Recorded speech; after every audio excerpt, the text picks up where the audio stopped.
বৃহস্পতিবার জামুরিয়ার ইকরা শিল্প তালুকে অবস্থিত গগন ফেরোটেক লিমিটেড কারখানায় 37,000 স্কোয়ার ফিট অবৈধ নির্মাণ ভাঙার জন্য বুলডোজার নিয়ে পৌঁছালো আসানসোল মিউনিসিপাল কর্পোরেশনের টিম।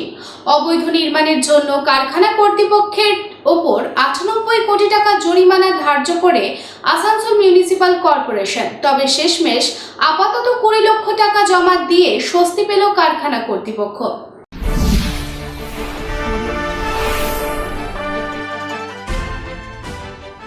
জামুরিয়া ইকরা অবস্থিত শিল্প তালুকের 17টি কারখানা পরিসরে করা হয়েছে অবৈধ নির্মাণ। এই অভিযোগ আনেন আসানসোল মিউনিসিপাল কর্পোরেশন। আসানসোল পৌর নিগম অন্তর্গত জামুরিয়া 7 নম্বর ওয়ার্ডের ইকরা অবস্থিত শিল্প তালুকের 17টি কারখানায় অবৈধ নির্মাণ করার তালিকার মধ্যে অন্যতম ছিল গগন ফেরোটেক লিমিটেড।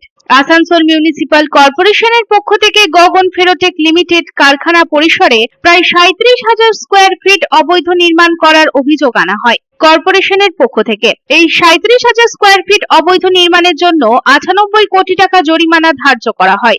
2023 সালে একটি সার্ভের মাধ্যমে আসানসোল কর্পোরেশনে জামুরিয়া শিল্প তালুক কারখানার মধ্যে বিনা অনুমতি নির্মাণ করার তালিকা তৈরি করে। এই 17টি তালিকার অন্তর্ভুক্ত কারখানাগুলিকে অবৈধ নির্মাণের জন্য নোটিশও পাঠায় কর্পোরেশন। বৃহস্পতিবার জামুরিয়া ইকরা অবস্থিত গগন ফেরোটেক কারখানায় অবৈধ নির্মাণ ভাঙতে আসে আসানসোল মিউনিসিপাল কর্পোরেশনের একটি টিম। এই টিমের মধ্যে যে কোনো অপ্রীতিকর ঘটনা এড়াতে মোতায়েন করা হয়েছিল পুলিশ বাহিনী, সঙ্গে ছিল দমকল বিভাগের কর্মীরা। কিন্তু অবৈধ নির্মাণ ভাঙার আগেই কর্পোরেশনের কাছে 15 দিনের সময়সীমা চায় কারখানা কর্তৃপক্ষ। শেষমেশ 98 কোটি টাকার মধ্যে 20 লক্ষ টাকা জরিমানা জমা দিয়ে আপাতত স্বস্তির নিঃশ্বাস ফেলল কারখানা কর্তৃপক্ষ। এই প্রসঙ্গে আসানসোল পৌর নিগমের লিগ্যাল অ্যাডভাইজার রবিউল ইসলাম জানান, আসানসোল পৌর নিগম চায় এলাকায় নতুন নতুন ফ্যাক্টরি হোক, শিল্পের প্রসার মুখ্যমন্ত্রী দেখিয়েছেন। শিল্প পরিকাঠামোর জন্য একটি পরিকল্পনা দরকার। তবে অবৈধভাবে কারখানাগুলি বানানো হয়েছে, কোনো দুর্ঘটনা ঘটলে তার দায়িত্ব কে নেবে? একটা কথা আমরা বলি, যেটা আমরা বারবার বলেছি, আসানসোল পৌর নিগমও চাই তার এলাকায় নতুন নতুন আরও ফ্যাক্টরি হোক এবং পশ্চিমবঙ্গ সরকারে আমাদের মাননীয় মুখ্যমন্ত্রী আপনি জানেন, পানাগড় থেকে শুরু করে পানাগড়ের শিল্প তালুক থেকে শুরু করে হলদিয়া শিল্প তালুক থেকে শুরু করে বিভিন্ন জায়গায় শিল্পের যে প্রসার সেটা পশ্চিমবাংলার মুখ্যমন্ত্রী মমতা বন্দ্যোপাধ্যায় দেখিয়েছেন এবং তার সঙ্গে মুখ্যমন্ত্রী যে আমাদের যে চলার পথ যে দেখিয়েছেন, আমরাও চাই শিল্প বিভিন্ন জায়গা হোক। কিন্তু যে শিল্প পরিকাঠামোগুলো যারা করছে, আমাদের বক্তব্য, আসানসোল পৌর নিগমের বক্তব্য যে এই শিল্প পরিকাঠামো তৈরি করার জন্য যে প্রায় পারমিশনের দরকার, যে একটা মিনিমাম একটা প্ল্যানের দরকার, সেই প্ল্যানগুলো তারা স্যাংশন প্ল্যানগুলো তারা কালেক্ট করবে। এই জন্য তারা আগাম জানাক।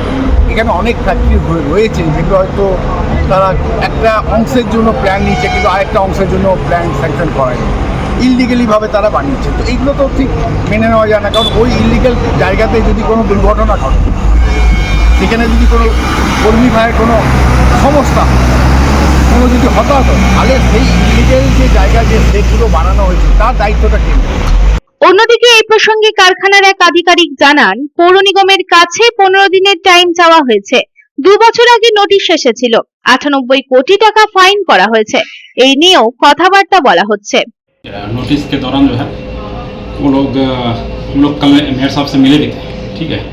तो मेयर साहब से मिलने के बाद जो है फिर भी ये लोग आया वहाँ पे, जबकि हम लोग ऑलरेडी परसों जो है नोटिस दिए थे कि हमको 15 दिन का टाइम चाहिए, ठीक है, बिल्डिंग के लिए। तो उसके बाद भी आके ये लोग इतना किया, हम लोग जो है फिर वो मेयर साहब से बात होकर मैनेज किया गया। ওনারা কি জানিয়েছিল? हाँ, नोटिस मिला था, ठीक है, लेकिन अभी नहीं, 2 साल पहले से नोटिस मिला हुआ है। और ये बोल चिट्ठी किए थे हम लोग 2 साल को गए थे। जितना प्लांट है, प्लांट से ज़्यादा हम लोग को फाइन किया गया है, ठीक है। 37,000 स्क्वायर फीट। अच्छा, तो कितना फाइन किया आप लोगों को? हम लोग 98 करोड़। अच्छा, तो अभी नेगोशिएशन में कितना में आया फिर? अभी कुछ हुआ नहीं है, मेरे सबसे बात हुआ है, हम लोग फिर 1 सप्ताह का टाइम लिए हैं, उसके बाद फिर जैसा हो শুধু কি আপনার ये आया था JCB लेके, ठीक है, और जितने भी MC का अधिकारी सब टोटल थे यहाँ। Bureau report, public times. आपके घर को दीजिए सबसे मजबूत फाउंडेशन, दीजिए मजबूती का डोज। JBG हेक्सा TMT, मजबूती का डोज पक्का है।